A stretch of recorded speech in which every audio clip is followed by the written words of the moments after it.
Hi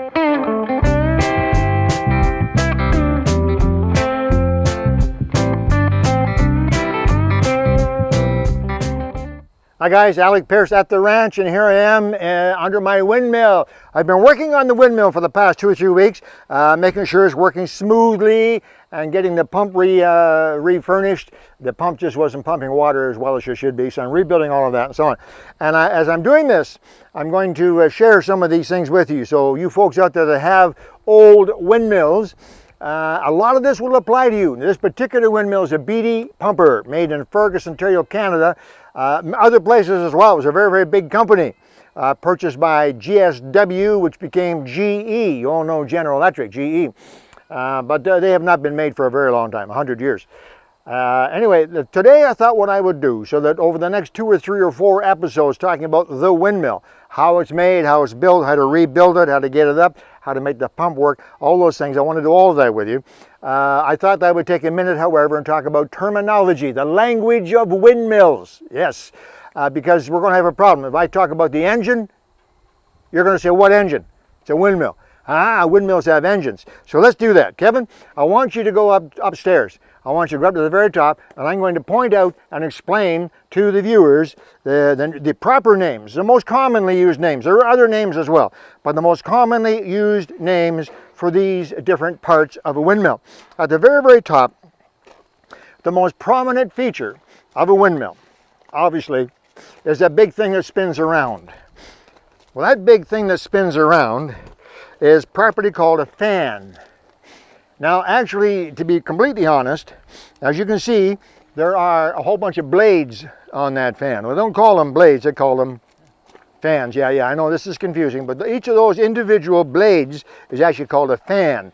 And all those fans together, we call collectively the fan. Some people call it the wheel. But anyway, you know what I mean. When I talk about the fan or the wheel, you know what I'm talking about. I'm talking about the big thing up there that spins around when the wind hits it. Just so you'll know, these are very sophisticated. The shape, the curvature, the size, the edges, everything about those fans, individual fans that make up the big fan, the wheel, are very sophisticated. Many, many years of design and trial and error is what they used back then.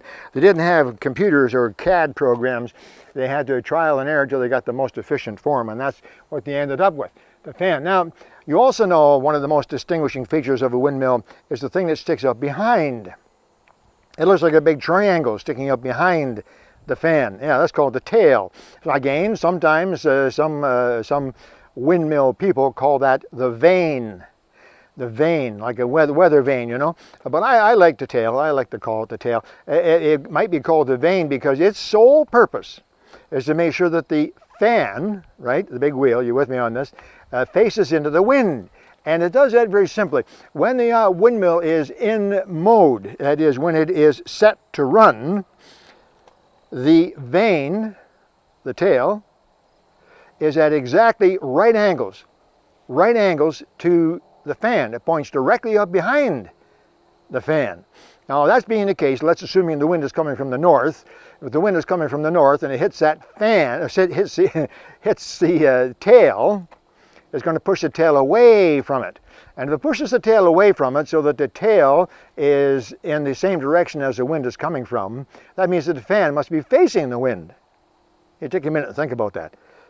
The tail turns the fan so that the fan is facing into the wind, which is what you want because you want the fan to spin, right? So that's very, very important. Now, then we can stop and talk about another bit of terminology. I already mentioned about when the windmill is on or off. And some people say, well, if the wind isn't blowing, the windmill is off. No, not quite. You actually turn them off and on. Now, there's no switch on the wall. There is an electric cable, not electric cable, there's a cable, a wire cable that runs from the ground up to the machine on top, to the fan and the tail assembly up there. And that cable pulls the tail out to right angles to the fan, so the fan then turns into the wind and starts to spin. When you release that cable, the tail, which is spring-loaded, flops back against the fan. Now, right now, if you're looking at it, you can see the fan, the blades, and the tail are parallel. They face the same direction. So right now, the windmill is off, and you can tell it's off because it's not spinning. Sorry about that. Anyway, it's turned off. Now this particular windmill is called a pull-in windmill as opposed to a pull-out windmill. Just a little bit of terminology here. Pull-in windmill. What that means is, in order to make this windmill work, you have to pull the cable, and the cable then pulls the tail out, so it's in at right angles, and the fan starts to spin. There are some windmills that spin all the time unless you pull the cable. When you pull the cable, it stops them. The advantage of this particular type of windmill, the Beatty Pumper, being a pull-in windmill, is that when it's spinning, the cable's under tension. You pull the cable on a crank, I'll show you that later, and you pull the tail out so it's right angles to the fan. The fan then swings, faces the wind, and starts to spin, as long as that cable is pulled tightly. The advantage of that is that if something breaks, if anything goes wrong with the windmill, then it stops spinning. You understand? A cable goes slack and it stops spinning. The windmill is saved, it's not damaged. With a pull-out windmill, it spins all the time. In order to make it stop, you have to pull the cable really hard. Well, if something breaks, if the cable breaks or something else, then the windmill's spinning away and you can't stop it. Now let's take a look at what else is up there. You might be able to see at the very, very top, right behind the fan, there's a tall grayish cone, sort of a cap. It's called a cap or a cone.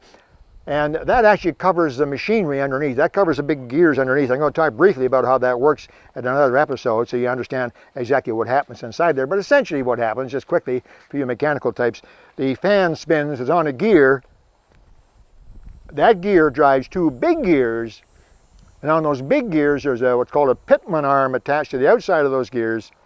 And that pitman arm goes up and down, up and down, up and down, and that up and down motion is transferred to the pull rod, which runs down. And that's that 2x2 wooden rod that you can see running down from the top there.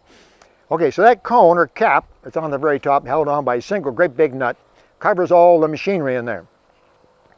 And it is, in fact, gears and machines and pitmans and stuff like that. Almost like an engine. As a matter of fact, that part in there is called the engine. Now the motion of that going up and down is transferred to the pull rod. Pull rod runs all the way down to the what's on the ground and starts the pumping water. And we're going to stop for just a minute. Kevin's going to come all the way down here and I'm going to show you the pump at the bottom. As he slowly comes down, you'll notice that there is, first of all, there's a platform up there. That's the platform that we climb to up the ladders. You can see the rungs of the ladder which run up the outside rail on this windmill, and we talked about those rungs in that previous episode. There is usually another small platform, which I've taken off right now. It's a small platform. It's only about a foot, maybe 18 inches square, about 2 feet above the main platform.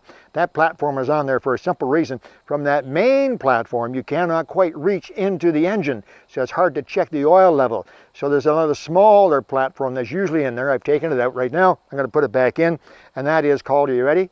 Make it complicated for you. That's called the oiling platform. That's right. It's a little platform that you climb up onto so you can put oil into the engine. Yeah, it's just like an engine. It actually has a little crankcase in there, a little sealed in cast iron crankcase, bottom part, like a cup that is filled with oil to keep the machinery running smoothly. Okay, so we got fan, engine, tail, oiling platform, main platform, ladder, and now we're working our way down. About halfway down, you'll see that what I've done, I put a couple of really big, strong 4x4 posts across there with a chain hoist on it, and I'm using that chain hoist to pull the actual pump and pumping mechanism out of the ground. It's not stupidly heavy, but it's quite long and it is heavy, so I'm hooking up a chain hoist allows me to pull all that stuff out of the actual well, the well in the ground. Allows me to pull it out so I can work on it.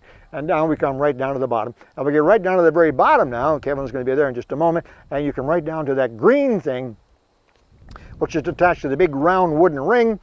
And that's the part that actually makes the water come out of the ground. And now we're looking at this part of the windmill. Now this is the part of the windmill that most people see. This is the part where if you want to drink of water, you go like this, and you put your cup under the spout. That's the spout under there. This is the pump handle. You know, some of this terminology is pretty common knowledge. Okay, that spout's over there, and the handle's here. And this is how you get water out.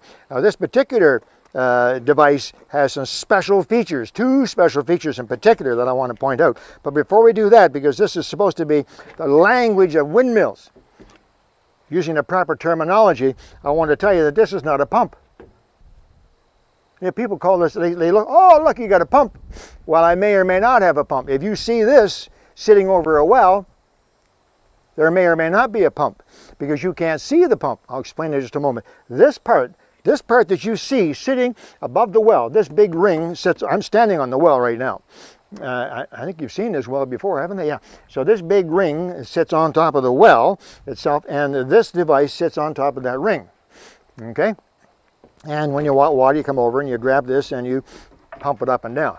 Yeah, it's called pumping up and down. It's a little bit of a misnomer, but that's what it's called. And the water comes out of the spout. There's a hook on there for the bucket. Simple enough. But this is not called a pump. This is called a standard. I don't know. Some of these words, I just know that this is the right word. I don't know why. This is called a standard. Now this particular standard is not standard. Sorry about that. This particular standard is a special one. Normally all these pipes and all these levers are show. You can see them all the time. This particular standard, this particular one from Beatty Brothers as well, it matches the same make as the Windmill, the mill. This particular standard is specially made and is a little more expensive, and they have this nice shroud over it, so all that stuff is hidden down there. It's the same thing. Kevin's going to show you a picture of this in just a moment, and you'll recognize it in just a minute when you see the picture. This is the standard, and this has got, as I say, a couple of features that are a little unusual. Normally you have a pump handle like this, and you have a spout to catch the water. Great. There are two things that this standard has that are not normally on a standard. First of all is this lever. This lever is long, sticks way up above. You can probably guess what that's for. This is what the windmill connects to. That's right. The pull or push rod from the windmill comes down to about here. And when you want to feed the cattle, you want to water the cattle, you don't want to stand there all day pumping, well, you disconnect with a little pin. You pull this pin out, that disconnects this pump handle, and then you connect this long rod here to the rod coming down from there. We put a pin in, you turn the windmill on, and the windmill spins and it pumps up and down. The handle doesn't move, it's disconnected. This just goes up and down like that, and it pumps water. Just that simple. That's the one additional feature that this particular standard has. The other feature is even more interesting. If you want to water the cattle are usually out in the field, and they usually have a water trough of some sort, or they may be in the barn, you know, which could be 50, 100 feet away or even more. So the spout where the water usually comes out, if you want to drink a water from your well, you pump and you catch the water here and you drink it. It doesn't work for cattle. No, the water has to go into a trough, which could be over there, or it could be over there in the barn. So in order to accommodate the fact that the water may have to go somewhere else, this particular standard has a selector lever. This lever right here, it's just that simple. You go like that. Now, I'm going to show you how that device works because the rest of it is underwater, but it's just that simple. When you go like this and you pump the handle or the windmill spins, the water doesn't come out here. No, it comes out underground. And there's a pipe, plastic pipe maybe, or a steel pipe that runs. It might run 50, 100, 200, doesn't matter, it'll run forever, to the barn, and there might be a trough in the barn that the water pours into from the windmill, or it could be just over there. It could just be 20 feet away, just at the outside of the windmill. Very often these windmills were built over a well in the field, in the middle of the field where the cattle are, and the water trough is right outside the windmill, right there. Either a big poured cement or a steel water trough. So when you want to fill the trough, whether it's here or in the barn, way over there, you just pull this lever. When you want to drink of water, you put that back, pump a little bit, water pours out of here. That feels good. Nice drink of water. So those are the two features that this particular Beatty Pumper standard have that make it really unique. It has a windmill attachment, so it can be used on the windmill, and it has this selector lever. We'll call it a selector lever for now. Okay? All right, now we need to look at what's underground because that's the real pump. The really interesting stuff occurs underground. This has been fun, but let's see how we get the water out of the ground. Okay, Kev, see you in a minute. All right, guys, so there's the standard we just talked about. This is the big wooden steel reinforced ring that sits on the top of the well, and this is what's underneath. Now, this is really where the water comes from. Okay, obviously the water is down in the well, but the trick is how does the water get from down in the well, which is 50 feet deep, up to up here so you can drink it, and how does it get over to the barn if I want to put some water into the barn? Well, very simply, first of all, there has to be a pump. And again, remember I said earlier that most people think that green thing is a pump. No, that's the standard. Just keep the terminology straight. Come over here if you can, please, Kevin, and let's look at this. Now this is green as well, but it's not the same green. Here's a pump. This is a pump. This is an actual pump. This is what a pump looks like. So if you want to be a smart ass around the place and you say, I saw a pump the other day, and people will say, oh yeah, I see them all the time out in front of me. No, no, no, I saw a pump. This is a pump. This is what actually brings the water up. There's a hole in the bottom. Yeah. You see? And there's a valve down there as well, a one-way valve. I'm going to show you that shortly. And then inside this cylinder, there's a piston. It goes up and down like this. And that piston is sealed to the walls with a leather cup. It sits snugly in there, tightly. It's an oiled leather seal. It goes up and down and up and down. And then in the piston, I'm going to show you this in a minute too, inside the piston there's another valve. And that goes up and down. And this is obviously connected to the windmill. Now keep in mind that this is down in the water. 20 feet down, that's 20 feet to the end of this pipe. 20 feet. So there's a steel rod, a 1/2-inch steel rod, just like this one, that goes from the top of the standard all the way down that long pipe, 20 feet. Now, 1/2-inch steel comes in 20-foot lengths. So if you have more, and this is more than 20 feet because you got all of that plus the 20 feet, then you have to use a special coupler. I'll show you the coupler in just a moment too. And but that is your pull rod. Some people call it a sucker rod. So if you hear a sucker rod or a pull rod, same thing. That's the main rod. That's the one that goes up and down when you pump the handle, and it goes up and down when the windmill goes up and down. It goes all the way down there, all the way down to the bottom of that 20-foot pipe, and ends up right here, and that's pulling the water up and down out of the well. And as it pumps the water up this pipe. Okay, simple, right up this pipe, right up to here. Now when it gets to here, this is what's called the three-way. I call it the diverter, if you like, but it's called a three-way. Okay, this device right here, this little cast iron box right here. Well, let me explain what we have here. This piece of pipe coming down to the three-way doesn't do anything, just to hold it. This piece of pipe coming down to the three-way is the main pipe through which the sucker rod goes, right down there, right down to the end, you see, into the pump. So this is the pipe that the water comes up. The water comes right up to here, and it comes inside of this box. It comes into this box right there and stops. Now what happens? Well, it depends what you want. If you flip the lever and push this down, then the water goes into the box, it goes up this pipe and comes out the spout.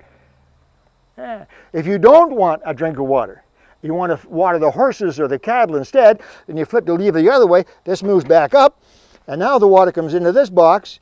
This is sealed, can't go up there, it goes out through this pipe. And this pipe can either go straight out and over to the barn, or it can go into what's called a high pipe, way up into the air, and be delivered somewhere else. So with that lever on the top of the standard, you can decide after the water comes up the main pipe from the pump, you can decide where it goes. Does it go out the spout, or does it go underground to the barn? Pretty slick, huh? So anyway, there you go. That's enough for now. We're going to stop, and I'm going to take a look at some of the internals of the pump so you understand it better. I also have a diagram. I'll show you how the standard works quickly when we go into the shop, get out of this hot sun. I know it's almost fall, but it's pretty hot out here. But there's some terminology. Now you have some idea of the different names. Now we're going to find out how all those things go together and how they work. I hope you enjoyed that. Alec Peirce at the ranch. Let's go and learn some more about windmills.